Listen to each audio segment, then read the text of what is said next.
আমার বুদ্ধিবৃদ্ধি চ্যানেল 146 নম্বর ভিডিওতে আপনাকে স্বাগত।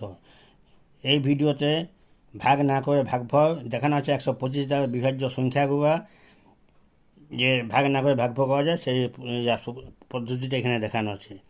125-এ অনেকগুলো হচ্ছে, তার মধ্যে এখানে একটা দেখাচ্ছে, আবার পরবর্তীতে দেখাবো 500, যার শেষ তিনটে অঙ্ক সেগুলো সবই কিন্তু 125 দ্বারা হচ্ছে বিভাজ্য।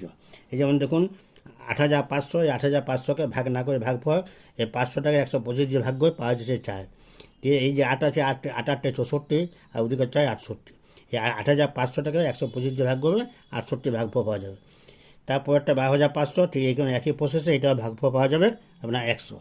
আপনারা প্রতি আমার চ্যানেলকে সাবস্ক্রাইব করুন, আবার অনেক অনেক অজানা অঙ্ক দেখতে পাবেন।